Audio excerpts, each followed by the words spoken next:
রাসূলুল্লাহ সাল্লাল্লাহু আলাইহি ওয়াসাল্লামের বাড়ি ঘেরাও করে আছে হিজরতের রাতে, যে আজকে তাকে হত্যা করব রাতের ভিতরে। আল্লাহ তাদেরকে অন্ধ করে দিচ্ছেন, আর রাসূলুল্লাহ সাল্লাল্লাহু আলাইহি ওয়াসাল্লাম সেখান থেকে বেরিয়ে চলে যাচ্ছেন। আলীকে বিছানায় শুইয়ে দিয়ে আলীকে কেন রেখে যাচ্ছেন? এই জন্য রেখে যাচ্ছেন যে মক্কার কাফেরদের মেলা আমানত, টাকা পয়সা পাওনা সব আমার কাছে আমানত, আমাকে বিশ্বস্ত আমানতদার মনে করে রেখেছে। সব কালকে সকাল থেকে সবকে এক এক করে দিয়ে দিয়ে যখন দেওয়া হয়ে যাবে তখন তুমি মদিনা হিজরত করে আসবে। সুবহানাল্লাহ। সম্পদ, আল্লাহর ধন সম্পদ ব্যাপক অর্থে সবগুলি আমার কাছে, আপনাদের কাছে, যার কাছে যেটা আছে সেটা সব কার? হ্যাঁ, আল্লাহ কোরআন বলছে ইন্নাল আরযা লিল্লাহ, পৃথিবীটাই তো আল্লাহ। যখন পৃথিবী আল্লাহ, তো আমাদের পকেটে, ব্যাংকে, বাড়িতে, ঘরে যা আছে সেগুলি কার? মালুল্লাহ। কিন্তু বিশেষভাবে এই হাদিস সরকারি ধন সম্পদ, রাষ্ট্রীয় সম্পদ, জাতীয় সম্পদ, এইরকমই যে কোনো সংগঠনের যে অর্থ সম্পদ রয়েছে, অথবা কোনো সমাজের, আমাদের দেশের সমাজ আছে, আবার ওই সর্দার মণ্ডলের সমাজ আছে না নেই? আর সেখানে আপনার ওই ফিতরা জমা হচ্ছে, সেখানে আপনার ওই চামড়ার পয়সা জমা হচ্ছে, তো ওখানে তারপরে মাদ্রাসাওয়ালাদের, মাদ্রাসা যিনি মহতামিম দায়িত্বশীলরা রয়েছেন, তাদের কাছে টাকা পয়সা আমারও যাচ্ছে, তাদের ব্যক্তিগত অ্যাকাউন্টে পর্যন্ত যাচ্ছে, আর মাদ্রাসার অ্যাকাউন্টে যাচ্ছে, আর তারা তাতে স্বেচ্ছাচারিতা করছে। মালুল মুসলিমিন, বাইতুল মাল, বিশেষ করে বাইতুল মাল। বাইতুল মাল মানে হ্যাঁ মালুল মুসলিমিন, আল্লাহর ধন সম্পদ, আর এর মালিক দুনিয়াতে সমস্ত মুসলিম উম্মাহ, সমস্ত মুসলিম উম্মাহ। এই নয় যে আপনারা 10 জন এই মসজিদে নামাজ পড়েন, শুধু মসজিদের টাকাটা শুধু আপনাদের 10 জনের, না, এটা সারা বিশ্বের মুসলিমদের। সুতরাং এই টাকা পয়সাগুলি, মাদ্রাসার টাকা, মসজিদের টাকা, আর আমানতের টাকা, ইসলামী সেন্টারের টাকা, আর কোনো জনকল্যাণমূলক কোনো একটা সংস্থার সেখানকার টাকা, তারপরে রাষ্ট্রীয় সম্পদ, সবগুলি সামিল এই হাদিসে। যে কিছু মানুষ আছে আল্লাহর ধন সম্পদ বাইতুল মালে কি করে, তারা স্বেচ্ছাচারিতা করে, খেয়াল করছে, যা ইচ্ছা তাই করলো, যা ইচ্ছা তাই করলো। তো মুফলিস মানে তাহলে কে? ফুলুসওয়ালা না, যার কাছে একটা পয়সাও নেই, পয়সা করি কিছুই নেই, এমন ব্যক্তিকে জানো যে ব্যক্তি নিঃস্ব, সর্বহারা, যার কাছে একটি পয়সাও নেই। এমন ব্যক্তি কে? দুনিয়ার তো ওই ব্যক্তি। নবী সাল্লাল্লাহু আলাইহি ওয়াসাল্লাম যখন জিজ্ঞাসা, সাহাবীরা তাই উত্তর দিলেন, আল মুফলিসু ফিনা মান লা দিরহাম লাহু ওয়ালা মাতা, আমাদের মধ্যে সর্বহারা বা নিঃস্ব ওই ব্যক্তি যার কাছে একটা দিরহামও নেই, এটা টাকাও নেই, ওয়ালা মাতা, কোনো বাড়িতে কোনো মাল সামান আসবাবপত্র নেই, কিছুই নেই তার, না বাড়ি, না ঘর, না জমি, না জায়গা, ভিটে মাটি, কিচ্ছু নেই যার। নবী সাল্লাল্লাহু আলাইহি ওয়াসাল্লাম বললেন, শোনো শোনো, ওটা আমি জিজ্ঞেস করিনি, দুনিয়ার ওই সর্বহারা জিজ্ঞাসা করিনি, ও আখিরাতে স্থায়ী জগতে হাসরের মাঠে সর্বহারা নিঃস্ব কি? ইন্নাল মুফলিসা মিন উম্মতি মান ইয়াতি ইয়াউমাল কিয়ামাতি বিসালাতিন ওয়া সিয়ামিন ওয়া যাকাতিন, আমার উম্মতের সর্বহারা নিঃস্ব ওই সব লোকেরা যারা কিয়ামতের দিন হাসরের মাঠে হাজির হবে আল্লাহর দরবারে, অনেক সলাত নামাজ নিয়ে, অনেক রোজা রমজান নিয়ে, অনেক যাকাত সাদকা নিয়ে, ওয়াতি, ভালো কাজ করেছে, তার মানে তারা বেনামাজি ছিল না। নামাজি জালেমের অবস্থা যদি এইরকম হয়, তো বেনামাজি জালেমের কি অবস্থা হবে?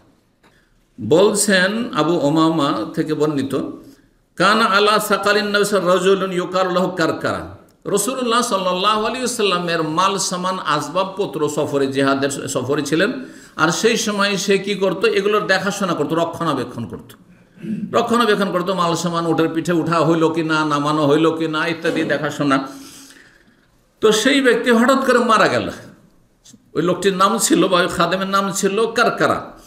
তো বলছেন যে সে মারা গেল। রাসূলুল্লাহ সাল্লাল্লাহু আলাইহি ওয়াসাল্লাম বলছেন, ওই লোক এত বড় খেদমত করছে। কি খেদমত?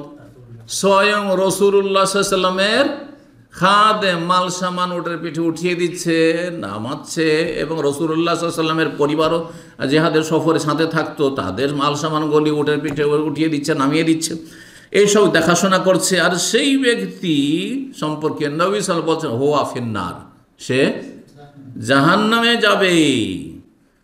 তখন লোকেরা অবাক হয়ে গেল, কেমন কথা হলো? এই লোকটির তো বাহ্যিক কোনো অপরাধী দেখি না, গুনাহও দেখছি না, আর নবী সাল্লাল্লাহু আলাইহি ওয়াসাল্লাম বলছেন জাহান্নামী। ফাযাহাবু ইয়ানজুরুনা ইলাইহি, সাহাবীরা তখন দেখতে গেলেন, একটু ভালো করে তদন্ত করে যে ব্যাপারটা কি, একে জাহান্নামী কেন বললেন রাসূলুল্লাহ সাল্লাল্লাহু আলাইহি ওয়াসাল্লাম? বলছেন যে জিহাদের ময়দানে কাফেরদের যে গনিমতের ধন সম্পদ পাওয়া গেছে, কাফেররা যখন পরাজিত হয়ে রণক্ষেত্র ছেড়ে পালায় আর তারপরে যে ধন সম্পদগুলি ছেড়ে পালায় সেগুলি হাসিল হয়, ওইগুলোর নাম হচ্ছে গনিমত। ওয়ালামু আন্নামা গানিমতুম মিন শাইইন, গনিমতের ধন সম্পদ। তো গনিমতের ধন সম্পদ ভাগ বন্টন করবেন কে? যিনি আমিরুল মুমিনিন হবেন, যিনি শাসক অথবা সেনাপ্রধান হবেন তিনি। তার বিনা হুকুমে সামান্য একটা কিছু কেউ নিতে পারবে না। এই ব্যক্তিকে একটা চাদর খুব পছন্দ লেগেছে, মাল সামান উঠাচ্ছে, নামাচ্ছে, বহন করছে সব। দেখেন কোন একটা প্রতিষ্ঠানে আমরা যারা বড় পদে অনেকে যারা চাকরি করছেন, তারা কিছু কিছু জিনিসের দ্বারস্থ কার? ওই ক্লিনারের দ্বারস্থ, ঠিক না? ক্লিনারের কাছে সব চাবি আছে, কোথায় টিস্যু আছে, তো কোথায় পানি আছে, তো কোথায় অমুক আছে, কোথায় তমুক আছে, কোথায় চা আছে, তো কোথায় কফি আছে। এগুলোর মালিক কারা? ক্লিনার কিন্তু, কারণ চাবি ওদের কাছে। বুঝতে পারছেন না? আমাকেও যদি সেগুলো নিতে হয় তাহলে ওকে বলতে হবে যে অমুক জিনিসটা নিয়ে আসো, ঠিক কিনা? তো এইরকমই নবী সাল্লাল্লাহু আলাইহি ওয়াসাল্লামের এই খাদেম, সেই খাদেম মাল সামান উঠাচ্ছে, নামাচ্ছে, ওর মধ্যে একটা চাদর যে গনিমতের ধন সম্পদে পাওয়া গেছে, ও খুব চমৎকার লেগেছে। যখন ওকে ভালো লেগেছে ওইটাকে লুকিয়ে রেখে দিয়েছে, ভাগ বন্টন হওয়ার আগেই সেটাকে লুকিয়ে নিয়েছে। সেই কাদগাল্লাহা, সেই চাদরটিকে সে লুকিয়ে নিজের কাছে রেখে নিয়েছিল, যার ফলে নবী সাল্লাল্লাহু আলাইহি ওয়াসাল্লামকে ওহী করা হয়েছে। কি করে জানলেন নবী সাল্লাল্লাহু আলাইহি ওয়াসাল্লাম? গায়েব জানেন নবী সাল্লাল্লাহু আলাইহি ওয়াসাল্লাম? ওহী না করলে জানতেন না, কারণ বহু ক্ষেত্রে হাজার হাজার ঘটনা রয়েছে নবী সাল্লাল্লাহু আলাইহি ওয়াসাল্লাম কিছুই জানতে পারছেন না, ঠিক কিনা?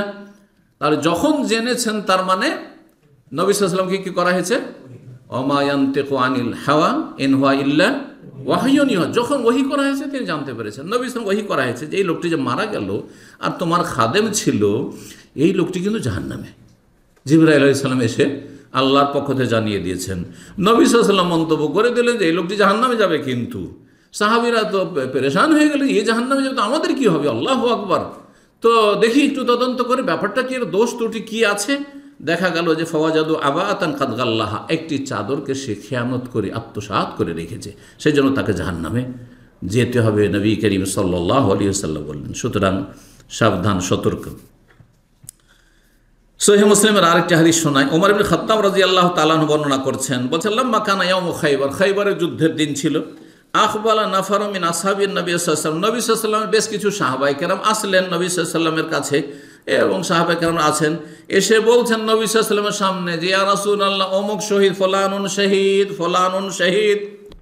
এই আজকাল এই রোগ এত ব্যাপক আকার ধারণ করেছে যে তবলিগি ভাইদের দুই দলে মারামারি করেছে, এরাও মুসলিম ওরা মুসলিম, বলছে যে সব শহীদ, এদিকেও শহীদ ওইদিকেও শহীদ। এই যে কোন শহীদ হইল আল্লাহ জানে। কথা বল, এদের হাতে অস্ত্র এদের হাতে অস্ত্র, এরাও মারমুখী এরাও মারমুখী, ও শহীদ। আর তারপরে দুনিয়ার ক্ষমতার জন্য যাচ্ছে মিছিল করতে, লড়াই করতে, মারামারি করতে, আর তারপরে বলছে মারা গেছে এগুলো আমার শহীদ শহীদ শহীদ। কিসের শহীদ এগুলো?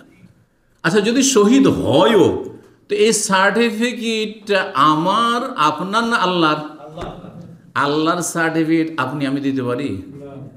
দাম্মাম ইউনিভার্সিটির সার্টিফিকেট যদি আমি দেওয়া শুরু করি, কতটা মূল্য থাকবে এই সার্টিফিকেটের? মদিনা ইউনিভার্সিটির সার্টিফিকেট আমি এখানে বসে বসে দিতে শুরু করলাম, চলবে? আশ্চর্য কথা, এগুলো বুঝতে পারছেন? আর শহীদ শাহাদাতের সার্টিফিকেট একমাত্র রবের কাছে, তো রব সার্টিফিকেট দেবেন, আপনি আমি কি করে দেব? আর রব যদি সার্টিফিকেট দেন তাহলে নবী অবশ্যই দুনিয়ায় থাকতে হবে, কারণ নবী ছাড়া আমাদের কারো কাছে ওহী আসবে না। সুতরাং কে শহীদ এটা জানার কোনো রাস্তা আর নেই, কোনো রাস্তা নেই। তো যখন ওই লোকগুলি সম্পর্কে, খাইবারের যুদ্ধে যারা কাফেরদের হাতে নিহত হয়েছে তাদের সম্পর্কে সাহাবীরা মন্তব্য করে বলেন ফুলান অনুসারে অমুক ব্যক্তি শহীদ হয়েছে ইয়া রাসূলুল্লাহ, অমুক শহীদ হয়েছে। হাত্তা মাররু আলা রাজুলিন, আর একজনের পাশে গিয়ে বলছে যে ফুলান শহীদ, অমুকও শহীদ হয়েছে ইয়া রাসূলুল্লাহ, অমুক শহীদ হয়েছে। নবী সাল্লাল্লাহু আলাইহি ওয়াসাল্লাম বললেন কাল্লা, কোশ্চিন কালেও না, তোমরা যে শহীদ শহীদ বলছো কখনো না। ইন্নী রাআইতুহু ফিন্নার, আমি ওকে জাহান্নামে দেখলাম। তোমরা শহীদ বলছো আর আমি ওকে জাহান্নামে দেখলাম। আর একটা হাদিস রয়েছে, যখন সাহাবীরা বললেন অমুক শহীদ অমুক শহীদ, তখন নবী সাল্লাল্লাহু আলাইহি ওয়াসাল্লাম, ওমা ইউদরিক, তুমি জানলে কি করে? তুমি জানলে কি করে যে শহীদ?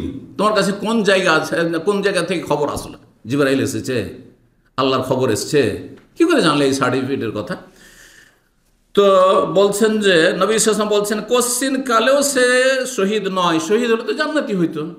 ইন্নী রাআইতুহু ফিন-নারি ফি বুরদাতিন গাল্লাহা ওয়া আবাতিন, আমি তাকে জাহান্নামে জ্বলতে দেখেছি এই জন্য যে সে একটি চাদর কি করেছিল, আত্মসাৎ করেছিল, চুরি করেছিল, সেই জন্য। সহিহ মুসলিমের হাদিস।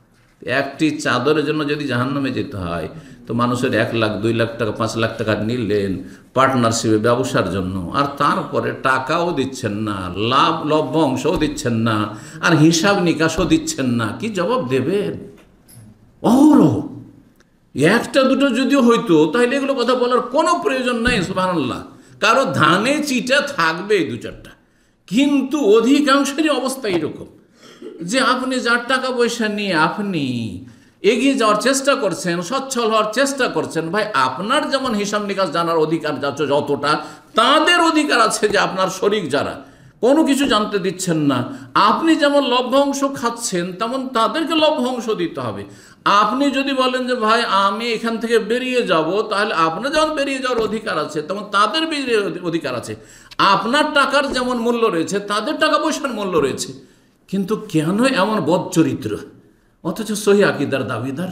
ওয়াল্লাহি এমন সহি আকীদারদের সাথে আর দেখা সাক্ষাৎ করতে আমার ইচ্ছা হয় না, কারণ এদের অনেককে চেনি আর অনেকে সম্মান করে, কিন্তু এসব শোনার পরে এত একটা ঘৃণা হয় যে আউযুবিল্লাহ, এদের সাথে দেখা সাক্ষাৎ করা কোনো শহরে গিয়ে, বা এদেরকে সুযোগ দেওয়া, বা এদেরকে জানানো যে আমি এখানে আছি, কারণ এটা আমার মান সম্মান নষ্ট করা, এবং রবের কাছে এর জন্য জবাব দিতে হইতে পারে। এইসব অসৎ লোক যারা, যাদের রুজি স্বচ্ছ নয়, আর যারা দুনিয়াদার, আখেরাতকে বিক্রি করে দিয়েছে দুনিয়ার বিনিময়ে, তুচ্ছ দুনিয়ার বিনিময়ে, তাদের সাথে চলাফেরা করা আমাদের জন্য মোটেই জায়েজ নয়। সুতরাং হয় সংশোধন করে আসেন, আর না হলে আলেম ওলামাদের সাথে আপনারা উঠা বসা করবেন না। আপনাদের জগৎ হচ্ছে অসৎ লোকদের জগৎ, সুতরাং অসৎ লোকদের সাথে আপনারা উঠা বসা চলাফেরা করেন। ভালো মানুষকে আপনার কালারিং করবেন না, কারণ ভালো মানুষের সাথে আপনার উঠা বসা মানে অন্যরা ভাববে যে এদের সাথে শাইখেরা আবার উঠা বসা করছে, শাইখেরা এদের সাথে চলাফেরা করছে, একসাথে খাওয়া দাওয়া করছে, আবার এদের দাওয়াত নিচ্ছে, আবার এরা টাকা পয়সা বেঈমানি করছে। আউযুবিল্লাহি মিনাশ শাইতানির রাজিম। আল্লাহ এদের অনিষ্ট থেকে রক্ষা করুন, হেদায়েত দান করুন রব্বুল আলামিন। সহিহ বুখারীর আরেকটি হাদিস শুনে আপনাদেরকে, খাওলা বিনতে আমের আনসারী মহিলা বর্ণনা করছেন, তিনি হামজা রাদিয়াল্লাহু তাআলা আনহুর স্ত্রী ছিলেন। বলছেন, সামি'তু রাসূলুল্লাহ ইয়াকুল, আমি রাসূলুল্লাহ বলতে শুনেছি, তিনি বলেন, ইন্না রিজালান ইয়াতাখাওয়াজুনা ফি মালিল্লাহি বিগাইরি হক, কিছু মানুষ এমন অসৎ প্রকৃতির আছে, এত দুনিয়াদার লোভী আছে, যারা আল্লাহর ধন সম্পদ নিয়ে ছিনিমিনি খেলা করে, স্বেচ্ছাচারিতা করে, বেগাইরে হক, অন্যায়ভাবে, ফালাহুমুন নার ইয়াউমাল কিয়ামা, তাদের জন্য কিয়ামতের দিনে জাহান্নামের আগুন রয়েছে। রাসূলুল্লাহ বলেন, লা তুআদ্দুন্নাল হুকুকা ইলা আহলিহা, যার যে হক রয়েছে, প্রাপ্য অধিকার রয়েছে, সেটা অবশ্যই অবশ্যই তোমরা আদায় করে দিবে, কারো হক নষ্ট করিও না। যার যে হক রয়েছে ঠিকভাবে আদায় করে দিবে। যদি আদায় না করো তাহলে আখিরাত আদায় করতে হবে।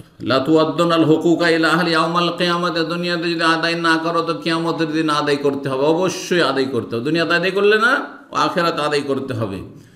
এমন কি শুধু মানুষের হক নয়, বলছেন যে পশুতে পশুতে মারামারি, হ্যাঁ, বকরিতে বকরিতে মারামারি হয়েছে, বোঝা গেছে, গরুতে গরুতে ষাঁড়ে ষাঁড়ে মারামারি হয়েছে, লড়াই হয়েছে, উঁটে আর উঁটে মারামারি হয়েছে, এরও কেসাস কিয়ামতের দিন হবে। হাত্তা ইউকাদা লিশাতিল জালহা মিনাশ শাতিল কারনা, শাতুন মানে ছাগল, বকরি, শাতুন মানে কি বকরি। বকরি ছাগল 2 রকম, শিংওয়ালা আর বিনা শিংওয়ালা। বিনা শিং বিশিষ্ট বকরি, বকরার সাথে, খাসির সাথে, পাঁঠার সাথে, ধরেন শিংওয়ালা পাঁঠার লড়াই হয়েছে, আর শিংওয়ালা যেহেতু শিং আছে সেই জন্য সে কি করেছে, আঘাত করতে পেরেছে বিনা শিংওয়ালা বকরিকে বা খাসিকে, পাঁঠাকে বা উঁটকে বা গরুকে। হ্যাঁ, দুনিয়াতে তো তোমার শিং দিয়ে তুমি আক্রমণ করতে পেরেছো, আর তার শিং ছিল না, সেই জন্য সে নিজের প্রতিরক্ষাও করতে পারেনি আর তোমাকে আঘাত করতে পারেনি। হ্যাঁ, নিরুপায় ছিল। আখিরাতে কি হবে? হাত্তা ইউকাদা, কেসাস নেওয়া হবে। কাওয়াদন মানে কেসাস। সেখানেও হাসর মাঠে কেসাস হবে পশু পাখির মাঝে। পশু পাখিতে মারামারি করেছে, কেসাস, বদলা, প্রতিদান। বিনা শিংওয়ালাকে বলা হবে যে তোমাকে এখন শিং দেওয়া হলো, যে শিংওয়ালা দুনিয়াতে বকরি ছাগল ছিল, গরু ছিল, ওট ছিল, মারো তাকে, আর তুমি তাও তোমার কেসাস, বদলা এখানে নিয়ে নাও। আর তারপরে মানুষের জন্য আর জিনের জন্য তো জান্নাত আর জাহান্নাম রয়েছে, কিন্তু পশু পাখির জন্য তার জান্নাত জাহান্নাম নেই। তো তারপরে আল্লাহ রাব্বুল আলামিনের পক্ষ থেকে হুকুম হবে, সৃষ্টিগত হুকুম, যে কুনি তোরাবান, এখন তোমাদের কেসাস, বদলা হয়ে গেছে জালেম আর মজলুমের, পশু পাখির মাঝে। এখন তোমরা মাটিতে মিশে যাও, নিশ্চিহ্ন হয়ে যাও। তখন সমস্ত পশু পাখি নিশ্চিহ্ন হয়ে যাবে। কিন্তু বিচারের জন্য যে পশু পাখি একে অপর হক নষ্ট করেছে, এই জন্য হাসর মাঠে তাদেরকে হাজির করা হবে এবং কেসাস হবে, আর কেসাসের পরে তাদেরকে মাটিতে মেশানো হবে। এই হচ্ছে সহিহ মুসলিমের হাদিস। জমি জায়গার বেঈমানি, হ্যাঁ, যারা ঘর গৃহস্থী করে গ্রাম অঞ্চলে, তো গ্রাম, শহরে কি আর কম? গ্রাম অঞ্চলে তো না হয় হ্যাঁ অল্প পয়সার জমি, যদিও আজকাল জমি কোনো সস্তা না, গ্রাম অঞ্চলেও চাষের জমি সস্তা নয়। শহরে একটা জমি কতবার যে বিক্রি করছে, আর জমি কিনে বিদেশে চলে এসছেন, এই জমি রক্ষা করা যে কত কঠিন। অথচ তারা কাফের নয়, তারা জন্মসূত্রে মুসলিম।